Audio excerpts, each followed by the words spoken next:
नमस्कार मित्रों, आप सभी का स्वागत है हमारे चैनल पर। मित्रों, आज के इस विशेष वीडियो में हम जानेंगे कि तुलसी के पौधे का महत्व सबसे अधिक क्यों माना गया है। क्या आपने कभी सोचा है कि ऐसा कौन सा रहस्य है जो तुलसी को अन्य सभी पौधों से श्रेष्ठ बनाता है?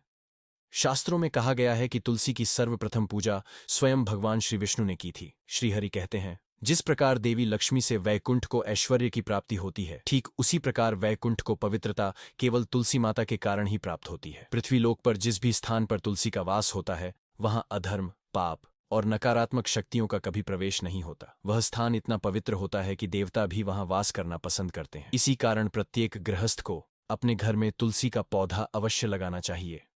अब प्रश्न आता है कि तुलसी के समीप दीपक जलाने से क्या होता है। इसका उत्तर छुपा है एक अत्यंत प्राचीन और दिव्य कथा में, जिसे स्वयं भगवान श्री कृष्ण ने देवी सत्यभामा को सुनाया था। एक समय की बात है, देवी सत्यभामा भगवान श्री कृष्ण के पास आती हैं और विनम्रता से पूछती हैं, हे स्वामी, आपने मुझे तुलसी के पौधे को जल देने का महात्म्य पिछली कथा में विस्तार से समझा दिया है और उस ज्ञान ने मेरे मन में गहरी श्रद्धा भर दी है। अब एक और जिज्ञासा मेरे हृदय में उठ रही है। कृपया उसका भी समाधान कीजिए। मैं जानना चाहती हूँ कि तुलसी के पास दीपक जलाने का क्या विशेष महत्व है। ऐसा क्यों कहा जाता है कि प्रतिदिन संध्या के समय तुलसी माता के समीप दीपक अवश्य जलाना चाहिए?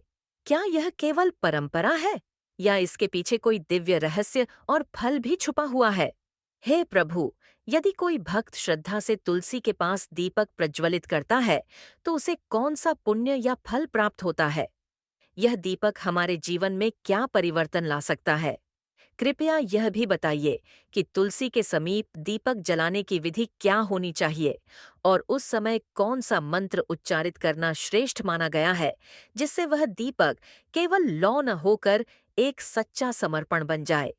भगवान श्री कृष्ण कहते हैं, हे देवी, आज तुमने जो प्रश्न किया है वह केवल तुम्हारे लिए नहीं अपितु समस्त संसार के कल्याण की भावना से प्रेरित है। तुम्हारा यह प्रश्न अत्यंत उत्तम और श्रद्धा से परिपूर्ण है। इस प्रश्न का उत्तर सीधे शब्दों में देना संभव तो है, परंतु उससे पहले मैं तुम्हें एक प्राचीन इतिहास सुनाना चाहता हूं। यह कथा तुम्हारे सभी प्रश्नों का उत्तर स्वयं में समेटे हुए है कि शाम के समय तुलसी के पास दीपक जलाने से क्या पुण्य प्राप्त होता है और उसका क्या गूढ़ महत्व है। हे सत्यभामे, यह कोई साधारण कथा नहीं है। इसे ध्यानपूर्वक सुनो, श्रद्धा और निष्ठा के साथ, क्योंकि जो मनुष्य केवल इस कथा को संपूर्ण भक्ति से सुन लेता है, उसे भी 100 वर्षों तक तुलसी माता के समीप दीपक जलाने का पुण्य प्राप्त होता है। यह कहकर भगवान श्री कृष्ण मौन हो गए। देवी सत्यभामा श्रद्धा से झुकती हैं और कहती हैं, हे प्रभु, मैं कथा को सुनने के लिए उत्सुक हूँ। कृपया आप इस कथा को मुझे सुनाइए। मैं इस कथा को ध्यानपूर्वक सुनूंगी। तब भगवान श्री कृष्ण देवी सत्यभामा को वह कथा सुनाने लगते हैं और कहते हैं, हे देवी, पूर्व काल की बात है। दक्षिण दिशा में एक अत्यंत विशाल और पुण्यप्रद नदी प्रवाहित होती थी जिसका नाम था तुंगभद्रा। उसी पुण्य सलिला के तट पर सिकंदरपुर नामक एक अत्यंत सुंदर नगर बसा हुआ था। वह नगर धर्म, संस्कृति और समृद्धि से युक्त था। उसी नगर में हरिदीक्षित नाम के एक विद्वान ब्राह्मण निवास करते थे। वे अत्यंत गुणवान, चरित्रवान, धर्म कर्म में निष्ठावान और वेद मार्ग पर अडिग रहने वाले थे। उन्होंने समस्त शास्त्रों का गहन अध्ययन कर रखा था और जीवन का प्रत्येक क्षण धर्म के अनुसार ही व्यतीत करते थे। परंतु दुर्भाग्यवश उनकी पत्नी उनके विपरीत स्वभाव की थी। लोग उसे दुराचार कहकर पुकारते थे, क्योंकि उसके कर्म ही उसके नाम को प्रमाणित करते थे। वह स्त्री सदैव अपने पति का अपमान करती थी, कटु वचनों से उन्हें पीड़ा देती थी। उसने कभी भी अपने पति के लिए प्रेम, सेवा या सम्मान का कोई भाव प्रकट नहीं किया। वह स्त्री अपने पति के लिए भोजन नहीं बनाती थी और न ही कभी उसके साथ प्रेम या स्नेह से व्यवहार करती थी। उसने जीवन भर अपने पति के साथ प्रेम से न कोई संवाद किया, न ही उनके संग कभी शयन किया। जब कभी हरि दीक्षित के मित्र या कोई परिवारजन उनके घर आते, तो वह स्त्री उन्हें अपमानित कर भगा देती थी। वह स्त्री दिन रात कामभाव से उन्मत्त होकर अन्य व्यभिचारिणी स्त्रियों के साथ नगर में घूमती रहती थी। उसका मन अपने धर्म पत्नित्व से हटकर पराये पुरुषों में रमण करता था। वह पर पुरुषों को मोहित करने के लिए सज धज कर नगर की गलियों में घूमती, कभी वन में किसी वृक्ष के नीचे खड़ी हो जाती और किसी दुष्ट पुरुष की प्रतीक्षा करती। जब कोई उसकी दृष्टि में आता तो वह उसे रिझाकर उसके साथ भोग विलास करती। इन अनैतिक आचरणों की बात धीरे धीरे हरिदीक्षित तक भी पहुंच गई। वह अत्यंत दुखी हुए, परंतु अपनी संयमित प्रकृति के अनुसार उन्होंने क्रोध न कर एक दिन शांति से अपनी पत्नी से कहा, हे भद्रे, तुम्हारा यह आचरण किसी भी प्रकार से उचित नहीं है। तुम जिस मार्ग पर चल रही हो वह पाप और पतन की ओर ले जाता है। यह जीवन क्षणभंगुर है और इसके हर कर्म का फल अनिवार्य है। ऐसे कुकर्मों का अंत सदा दुखद और विनाशकारी होता है। मैं तुम्हारा पति हूं, तुम्हारा धर्म मेरा साथ निभाना है, लेकिन तुम्हारे इन कर्मों ने मेरे हृदय को बहुत दुख पहुंचाया है। इसलिए मैं तुमसे विनती करता हूं, अभी भी समय है, इन बुरे कार्यों को त्याग दो। अपने पापों से मुंह मोड़ो और धर्म के मार्ग पर लौट आओ, क्योंकि यदि तुमने यह मार्ग नहीं छोड़ा तो तुम्हारा ही अहित होगा। यह संसार नियमों से बंधा है और अधर्म का परिणाम कभी कल्याणकारी नहीं होता। तब उस दुराचारिणी स्त्री ने हंसते हुए उपेक्षा भाव से कहा, अरे तू क्या मुझे ज्ञान देगा? ना जाने किस जन्म के पापों का फल है कि मेरा विवाह तुझ जैसे भिखमंगे से हुआ है। लगता है मैंने पिछले जन्मों में ही कोई भारी अपराध किया होगा, तभी तो इस जन्म में मुझे ऐसा निर्धन, निष्प्रभ और अपात्र पति मिला है। तू मेरी किसी भी इच्छा को पूर्ण नहीं कर सकता। ना सुंदर वस्त्र, ना आभूषण, ना सुख सुविधा। इस टूटी फूटी झोपड़ी में मुझे तेरे साथ विवशता में रहना पड़ रहा है। जो भोजन मुझे मिल रहा है वह भी तेरी भिक्षा से लाया हुआ होता है। अब मुझसे यह कष्ट और सहा नहीं जाएगा। एक दिन मैं अवश्य तुझे छोड़कर चली जाऊंगी, क्योंकि यदि मैं तेरे साथ रही तो इस जन्म में भी मेरे पाप और बढ़ेंगे। तुझसे संबंध रखना, तेरे साथ रहना, ये भी मेरे लिए पाप समान ही है। इसलिए अब मैं किसी और धनवान पुरुष से विवाह करूंगी, जो मेरी इच्छाओं को पूर्ण कर सके, जो मुझे वैभव दे सके। मैं इस निर्धनता और अपमानित जीवन को अब और नहीं जी सकती। हरि दीक्षित, जो अब तक संयम के साथ सब कुछ सुनते आए थे, अपनी पत्नी के मुख से ऐसे अपमानजनक और कठोर वचनों को सुनकर अत्यंत आहत हुए, परंतु फिर भी उन्होंने शांत स्वर में उत्तर दिया, हे प्रिय, तुम इस प्रकार के अपशब्द मत कहो। क्रोध और अविवेक में आकर ऐसा न कहो जो तुम्हारे ही पतन का कारण बन जाए। मैं जानता हूं कि यह समय तुम्हारे लिए कठिन है, परंतु पति को त्यागने का विचार मन से निकाल दो। जो स्त्री अपने धर्मपति को छोड़कर पर पुरुष के पास जाती है, वह जीवन भर सुख का मुख नहीं देख पाती। ऐसा आचरण उसके जीवन को तो नष्ट करता ही है, मृत्यु के बाद उसे नरक में भी गिरना पड़ता है। वहां उसे असह्य पीड़ाएं सहनी पड़ती हैं और उसके पापों का कोई अंत नहीं होता। परंतु वह दुराचारी स्त्री, जिनका हृदय अहंकार और मोह से भर चुका था, धर्म के इन वचनों को सुनकर भी जरा न डगमगाई। उसने तीखी दृष्टि से अपने पति की ओर देखा और कटाक्ष भरे स्वर में कहा, नरक में तो तुम्हें जाना पड़ेगा, क्योंकि तुम न कोई काम करते हो, न कोई व्यापार, बस भीख मांग कर जीवन जीते हो और वही रूखा सूखा भोजन मुझे भी खाने को देते हो। ऐसा जीवन, ऐसा भोजन और ऐसा पति, यह मेरे लिए कोई पुण्य नहीं, बल्कि नरक से कम नहीं। जो पति अपनी पत्नी को दुख और असंतोष देता है, उसे भी नरक ही भोगना पड़ता है। और तुम्हारा यह घर, यह तो मेरे लिए पहले से ही नरक बन चुका है। ऐसा जीवन बिताने से तो बेहतर होगा कि मैं वास्तव में नरक में चली जाऊं। वह कम से कम तुम्हारी संगति से तो बेहतर होगा। उस स्त्री ने अनेक अपमानजनक शब्दों से अपने धर्मात्मा पति का निरंतर अनादर किया। वह न तो उनके संयम को समझ सकी, न उनके प्रेम को, न उनके धर्म को। वह अपने अहंकार और वासनाओं में इतनी डूबी हुई थी कि उसने एक क्षण के लिए भी यह नहीं सोचा कि वह किस आत्मा का अपमान कर रही है।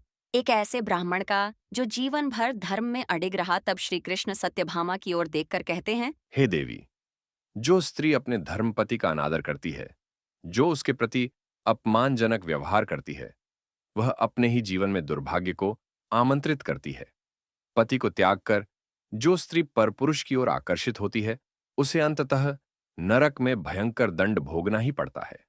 उसका यह आचरण न तो इस लोक में सुख देता है और न ही परलोक में कोई मार्ग शेष छोड़ता है।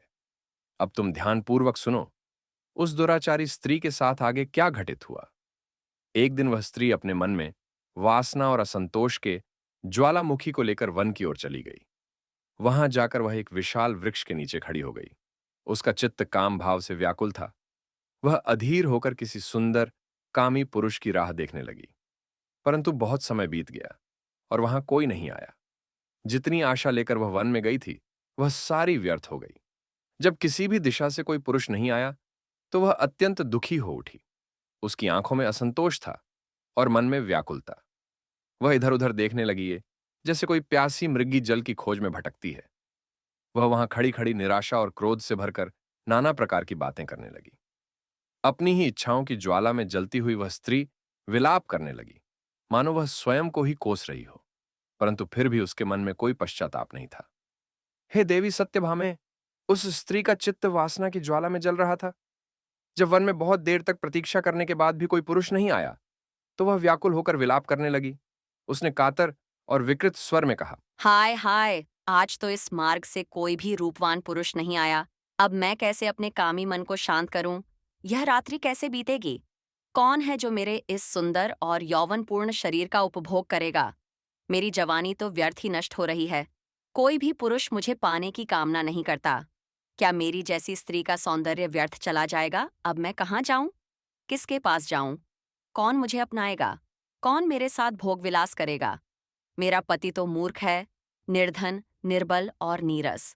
किंतु अब तो ऐसा प्रतीत होता है कि यह सारा संसार ही मूर्ख पुरुषों से भरा पड़ा है। कोई भी मेरी सुंदरता को समझने वाला नहीं है। मैं तो इतनी सुंदर हूं कि स्वयं देवता भी मुझे पाने की इच्छा करेंगे, लेकिन यह संसार तो अंधा है, पापी, मंदबुद्धि और दुर्भाग्यशाली। वे इस अप्सरा समान स्त्री को उपेक्षित कर रहे हैं। हे भगवान, यदि कोई सुंदर, बलवान और पराक्रमी पुरुष हो, तो कृपा करके उसे मेरे पास भेज दो। चाहे वह मुझे भक्षण ही क्यों न कर ले, मैं प्रसन्नता पूर्वक उसका आलिंगन करूंगी। बस कोई तो हो जो मेरी इस इच्छा को तृप्त कर सके। श्री कृष्ण आगे कहते हैं, हे देवी, जब वह दुराचारी स्त्री वन में काम वासना से भरकर जोर जोर से विलाप करने लगी, तो उसी जंगल के अंधकार में ध्वंस नाम का एक भयानक बाघ अपनी गुफा में विश्राम कर रहा था। उस स्त्री की उत्तेजित पुकारें उसकी तीव्र श्रवण शक्ति से टकराईं और वह एक झटके में जाग गया। ध्वंस वह कोई सामान्य बाघ नहीं था। वह दैव का भेजा हुआ ऐसा जीव था जो केवल पापियों और दुराचारियों का नाश करने के लिए उत्पन्न हुआ था। उसका स्वरूप अत्यंत भयावह था। उसका पूरा शरीर काली और नारंगी धारियों से युक्त था, जो वन की छाया में एकाकार हो जाता था। उसकी आंखें जलते अंगारों के समान थीं, लाल, उग्र और भय से भर देने वाली। जबड़े इतने विशाल और कठोर कि उनके बाहर निकले हुए तीक्ष्ण दांत किसी भी प्राणी को एक ही बार में चीरने के लिए पर्याप्त थे। उसकी गहराई से उठती गर्जना जब वन में गूंजती थी, तो आसपास के सारे जीव कांप उठते थे। ध्वंस की लंबी, मांसल पूंछ और बलिष्ठ टांगें उसकी गति और शक्ति का परिचायक थीं। उसका पूरा शरीर शक्तिशाली मांसपेशियों से युक्त था, एक ऐसा जीव जो अपने लक्ष्य को कभी चूकता नहीं था। उसकी नाक से निकलती गर्म सांसें हर पल यह दर्शा रही थीं कि वह अपने अगले शिकार की तलाश में था। परंतु ध्वंस का शिकार कोई साधारण जीव नहीं होता था। वह केवल उन्हें ही खाता था जिन्हें पाप ने घेर लिया हो, जिन्हें स्वयं नियति उसके मुंह में सौंप दे। और आज नियति ने उस पापिनी स्त्री को उसके मार्ग में ला खड़ा किया था। जब वह स्त्री अपने विकारों में डूबी विलाप कर रही थी, तभी ध्वंस उसकी ओर लपका। उसकी भयावह उपस्थिति ने वातावरण को कंपा दिया। उस स्त्री ने जब अपने सम्मुख ध्वंस को खड़ा देखा, तो उसके प्राण सूखने लगे। उसका शरीर भय से कांप उठा और पसीने की धारें उसकी देह से बहने लगीं। वह कुछ समझ पाती उससे पहले ही ध्वंस ने अपने प्रचंड पंजे से उस पर आक्रमण कर दिया। एक ही वार में वह रक्त रंजित हो गई और जमीन पर गिर पड़ी। पीड़ा, भय और पश्चाताप में डूबी हुई वह स्त्री चीत्कार करती हुई बोली, अरे बाघ, तू यहाँ क्यों आया है? तू मुझे क्यों मार रहा है? मैं तो यहाँ अपने प्रियतम को खोजने आई थी, अपने सुख की खोज में भटक रही थी, न कि तुझे बुलाया था। तू मुझे छोड़ दे। मेरा भक्षण करके तुझे क्या मिलेगा? मेरे जैसे किसी असहाय को मारने से तेरा कौन सा उद्देश्य सिद्ध होगा? उस स्त्री की बात सुनकर वह भयानक बाघ क्षण भर के लिए रुका। उसके अंगारे से नेत्र क्षण भर के लिए स्थिर हो गए। फिर वह गर्जना करते हुए हंस पड़ा। उस बाघ ने कहा, अरे दुष्टा, आज विधाता ने तुझे मेरे ग्रास के रूप में नियुक्त किया है। मैं कोई साधारण वन्य जीव नहीं हूं, मेरा जन्म ही पापियों के अंत के लिए हुआ है। तुझ जैसी दुराचारिणी, पतिव्रत, धर्म का अपमान करने वाली, वासना में अंधी स्त्रियां ही मेरी आहार हैं। जब तक मैं तुझ जैसी अधर्म में डूबी आत्माओं का भक्षण नहीं कर लेता, तब तक मुझे इस शरीर से मुक्ति नहीं मिल सकती। आज तू मेरे द्वारा अपने पापों का फल प्राप्त करेगी। उस बाघ के मुख से ये वचन सुनकर वह स्त्री कांप उठी और कहने लगी, हे बाघ, तू कौन है? क्या तू कोई साधारण हिंसक जीव है या तेरे पीछे कोई गहरा रहस्य छुपा है? मुझे सच सच बताओ, तुम्हें किस कारण बाघ का शरीर प्राप्त हुआ? तुम मुझ जैसी स्त्रियों का ही भक्षण क्यों करते हो? क्या यह तुम्हारा धर्म है या कोई श्राप है? मैं जानना चाहती हूँ तुम्हारी यह दशा कैसे हुई और तुम्हारा यह क्रोध किन पापों की परिणति है। पहले मुझे सब कुछ विस्तार से बताओ, फिर चाहे मुझे भक्षण कर लेना। उस स्त्री की यह जिज्ञासा सुनकर ध्वंस नाम का वह बाघ एक गहरी सांस लेकर कुछ क्षण मौन रहा। उसकी ज्वलंत लाल आंखें उस स्त्री पर स्थिर हो गईं और फिर वह एक गंभीर स्वर में बोला, हे पापिनी स्त्री, तू मेरी भक्षण की पात्र बनी है, इसलिए मैं तुझे अपना वह वृतांत सुनाता हूं, जिससे तुझे यह ज्ञान हो सके कि पाप का फल कितना भयानक होता है। पूर्व काल की बात है। दक्षिण देश में अमलापाहा नाम की एक पुण्य सलिला बहा करती थी।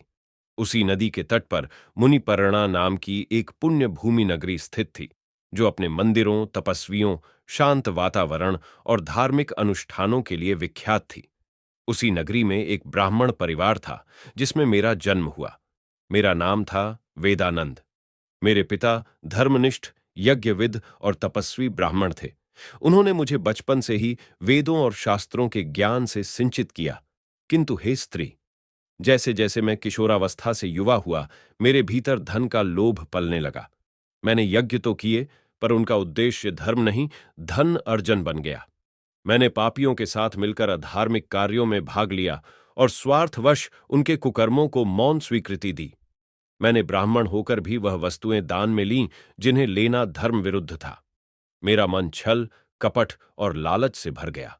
मैं लोगों को धर्म के नाम पर ठगता, उनसे कर्ज लेकर उन्हें लौटाता नहीं। मेरे जीवन में पुण्य नहीं, केवल पापों की परतें थीं और उन पर धूर्तता की चादर ओढ़ रखी थी।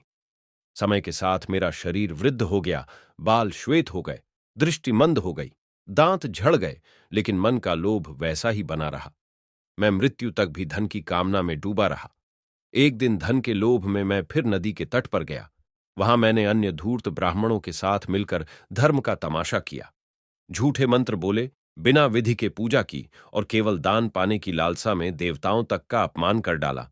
उस दिन मैंने बहुत धन एकत्र किया और अत्यंत प्रसन्नता से वहीं बैठा था। तभी एक बीमार, भटका हुआ कुत्ता मेरे पास आया। मैंने उसे दुत्कार कर भगा दिया, लेकिन उसने क्रोध में मेरे पैर को काट खाया। मैं वहीं मूर्छित होकर गिर पड़ा और मेरे प्राण उसी क्षण निकल गए।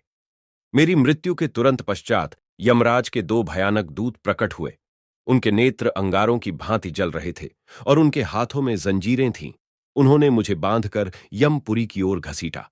यमराज के सिंहासन के सम्मुख मुझे खड़ा किया गया।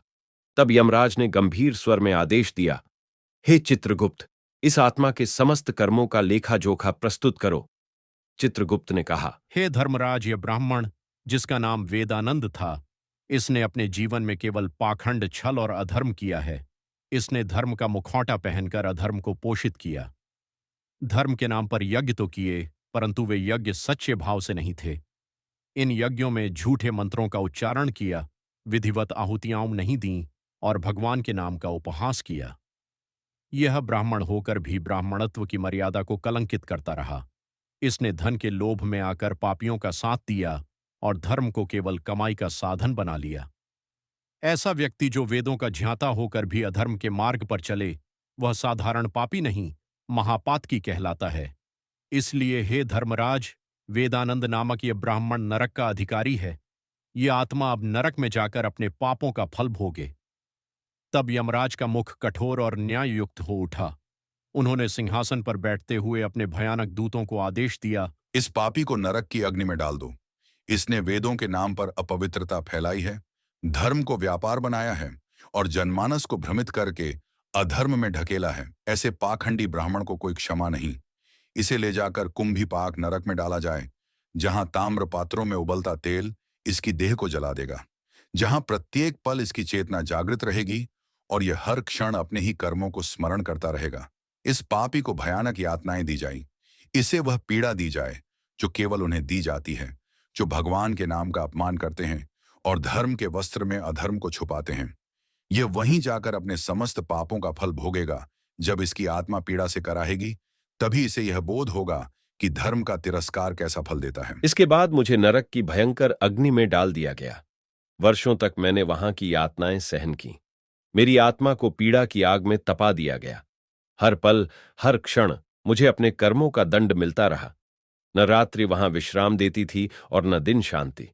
नरक की अग्नि में जलती मेरी चेतना यही सोचती रहती थी कि धर्म के नाम पर अधर्म कर मैंने कितना घोर पाप किया है। वर्षों की कठोर सजा के बाद जब नरक के द्वार मुझ पर धीरे धीरे बंद होने लगे, तब भी मेरे पाप पूर्णतः क्षीण नहीं हुए थे। उन्हीं शेष बचे पापों के कारण मुझे बाघ की योनि प्राप्त हुई। मैं अब इस दुर्गम वन में निवास करता हूं, भोजन नहीं, भक्षण करता हूं, किंतु सभी को नहीं। मैंने अपने प्रायश्चित की भावना से एक संकल्प लिया है कि मैं कभी भी किसी महात्मा, साधु पुरुष या पतिव्रता स्त्री को स्पर्श भी नहीं करूंगा। मैं केवल उन्हीं का भक्षण करता हूं जो पाप के मार्ग पर चले हैं, जो धर्म को छोड़कर वासना में लिप्त हुए हैं, जो अपने जीवन से दूसरों को दुख और अधर्म ही दे गए हैं। मुझे विश्वास है, ऐसा करते करते एक दिन मेरे भीतर का शेष पाप भी क्षीण होगा और मैं इस बाघ के शरीर से मुक्त हो जाऊंगा। हे देवी, इस प्रकार से उस बाघ ने अपने पूर्व जन्म का वृत्तांत सुना दिया और उस स्त्री से कहने लगा, हे पापिनी, तेरे आचरण से तू एक कुल्लटा स्त्री प्रतीत होती है। तू अपने पति जैसे धर्मात्मा को छोड़कर इस वन में वासना की तृष्णा में भटकती फिर रही है। तू धर्म नहीं, अधर्म की देवी बन चुकी है। तू जिस उद्देश्य से यहां आई है, वह तेरा पतन ही नहीं, तेरी यमगति का कारण बनेगा। इसलिए आज तू मेरा ग्रास अवश्य बनेगी। तुझे अब वह दंड मिलेगा जो पापिनी स्त्रियां जन्मों तक नहीं भूलती। इतना कहकर ध्वंस बाघ ने अपने प्रचंड नखों से उस स्त्री पर आघात किया। क्षण भर में वह स्त्री कराहते हुए भूमि पर गिर पड़ी। उसके प्राण निकल गए और ध्वंस ने उसे भक्षण कर लिया। उसके अंत के साथ ही वन में एक विचित्र नीरवता फैल गई। बाघ शांतिपूर्वक वहां से चला गया, लेकिन उसी क्षण यमलोक के दो भयानक दूत प्रकट हुए। उनके नेत्र अग्नि के समान लाल थे, हाथों में जंजीरें थीं और देह से धुआं उठ रहा था। उन्होंने उस पापिनी स्त्री की आत्मा को उसके मृत शरीर से खींचकर बाहर निकाला और जकड़कर यमपुरी की ओर ले गए। कुछ ही क्षणों में वह आत्मा यमराज के दरबार में लाकर खड़ी की गई। यमराज अपने सिंहासन पर आसीन थे, चारों ओर न्याय की गंभीर छाया थी। तब चित्रगुप्त ने अपने ग्रंथ खोले और भरे हुए स्वर में यमराज से कहने लगे, हे धर्मराज, यह स्त्री तो अत्यंत पापिनी है। इसने घोर पाप किए हैं। इसने व्यभिचार किया है, अपने पति की कभी सेवा नहीं की, अपने पति को भूलकर पराये पुरुषों के संग भोग विलास किया करती थी। उसके पापों को सुनकर यमराज अत्यंत क्रोधित हो गए और उन्होंने आदेश दिया, इस स्त्री को अग्नि से भरे हुए कुंडों में डाल दो। यमराज का आदेश सुनकर वह स्त्री अत्यंत भयभीत हो गई और फिर वह दुराचार स्त्री यमराज से कहने लगी, हे धर्मराज, कृपया मुझे मेरे पापों के लिए क्षमा करें। मैंने यह अनजाने में पाप किए हैं। कृपया मुझे प्रायश्चित का अवसर प्रदान करें। यमराज अब कहते हैं, हे स्त्री, तुमने जो पाप किए हैं वे अत्यंत निंदनीय हैं। तुम्हारे इन पापों के लिए कोई प्रायश्चित नहीं है। जो स्त्री अपने पति का त्याग करती है, जो पति को छोड़कर पराये पुरुषों के संग विहार करती है, उसे निश्चित ही नरक में जाना पड़ता है। इसलिए अब तुम्हें नरक की यातनाएं भोगनी ही पड़ेंगी।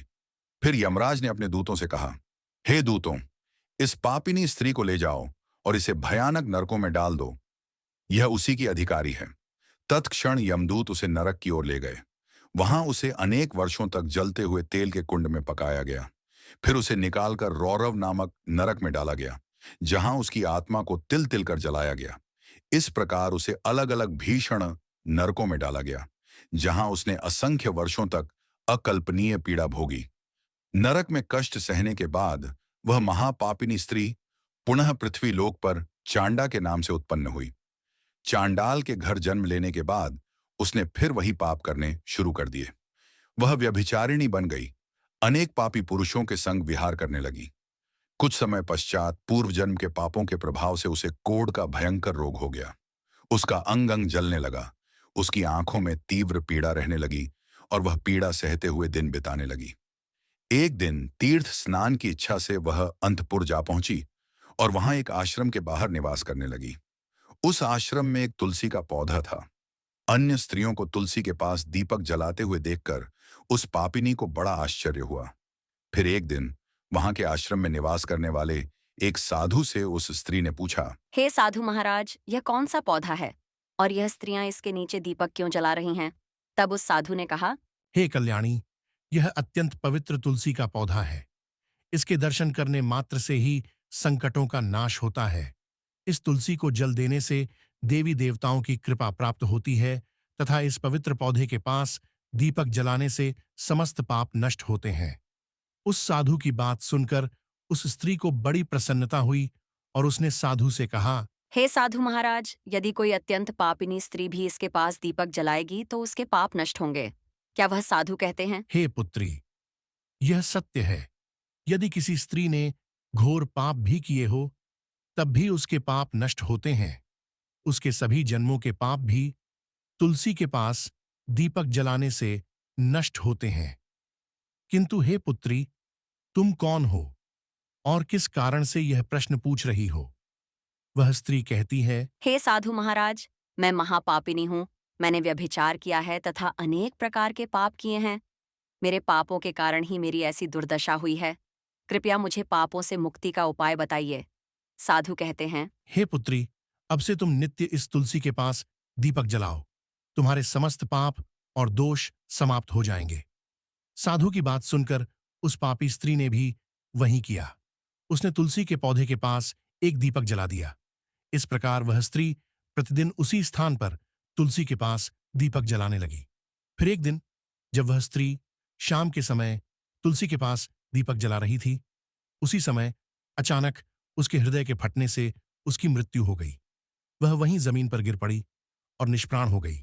कुछ ही क्षणों में यमराज के 2 भयानक दूत उस स्त्री को यमलोक ले जाने के लिए वहां प्रकट हुए। उन्होंने उसे पाश में बांध लिया और यमपुरी की ओर ले जाने लगे। किंतु तभी भगवान विष्णु के 2 दिव्य पार्षद वहां प्रकट हुए।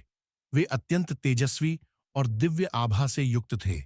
उनके शरीर से स्वर्णिम प्रकाश की किरणें निकल रही थीं, जो चारों ओर के अंधकार को हर लेती थीं। उनका रूप इतना मोहक और दिव्य था कि उन्हें देखकर मन श्रद्धा और भक्ति से भर जाता था। उनके मुख पर शांत मुस्कान थी, जो अपार करुणा और दया की प्रतीक थी। उनके वस्त्र रत्न जटित और रेशमी थे, जो नीले और सुनहरे रंग में झिलमिला रहे थे। मानो स्वयं वैकुंठ का सौंदर्य उनके स्वरूप में समाया हो। उनके कानों में झूलते कुंडलों से दिव्य संगीत की मधुर ध्वनि प्रतीत होती थी। माथे पर तिलक और चमकती बिंदी उनकी दिव्यता का उद्घोष करती थी। वे दोनों विशाल कद और बलवान थे। उनके हाथों में दिव्य गदा थी, जो न्याय और धर्म की शक्ति का प्रतीक थी। वे उस स्त्री के समीप आए और अपने दिव्य स्पर्श से उसे मुक्ति का आश्वासन दिया, जिससे उसके सभी पाप नष्ट हो सकें और वह स्वर्ग की यात्रा का अधिकारी बन सके। तब उन विष्णु पार्षदों ने यमदूतों को रोकते हुए कहा, हे यमदूतों, इस स्त्री को तुम छोड़ दो। यह स्त्री नरक जाने के योग्य नहीं है। तुम किसके आदेश से ऐसा अधर्म कर रहे हो? फिर यम के दूत कहने लगे, हे पार्षदों, हम यमराज के आदेश से इस पापी स्त्री को उठाकर ले जा रहे हैं, किंतु आप हमें किस कारण से रोक रहे हो? यह स्त्री अत्यंत पापी है। इसे नरक में ले जाने की आज्ञा मिली है।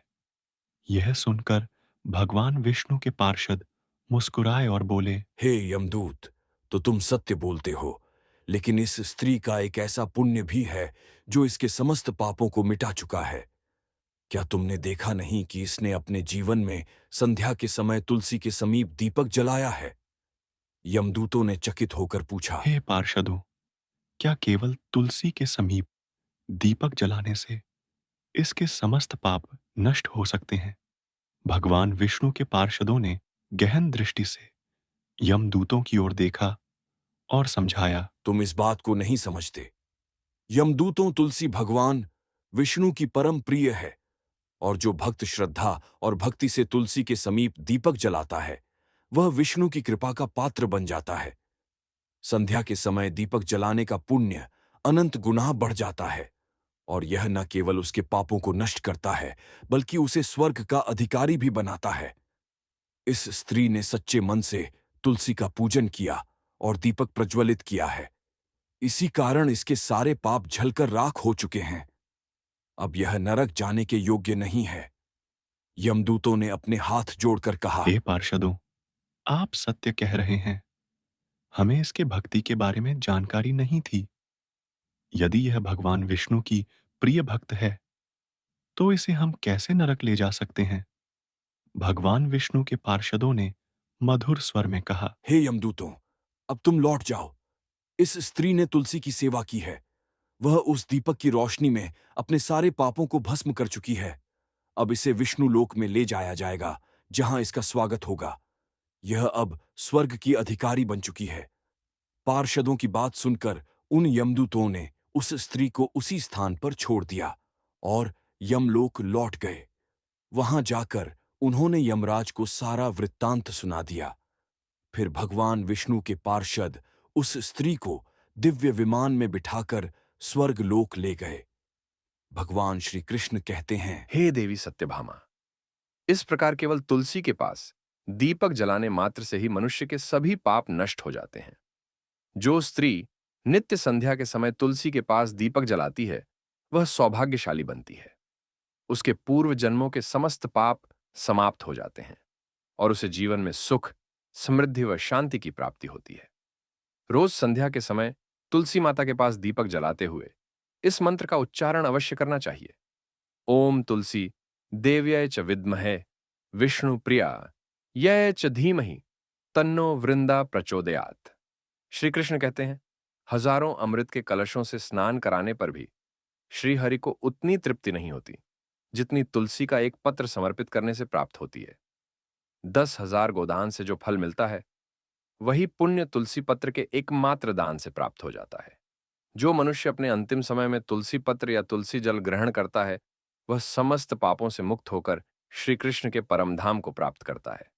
जब भक्त तुलसी के पास दीपक जलाता है, तो उस प्रकाश से उत्पन्न ऊर्जा घर की नकारात्मक शक्तियों का नाश करती है और चारों ओर सकारात्मकता का संचार होता है। यह वातावरण को आध्यात्मिक रूप से शुद्ध करता है और घर में देवताओं की कृपा को आकर्षित करता है।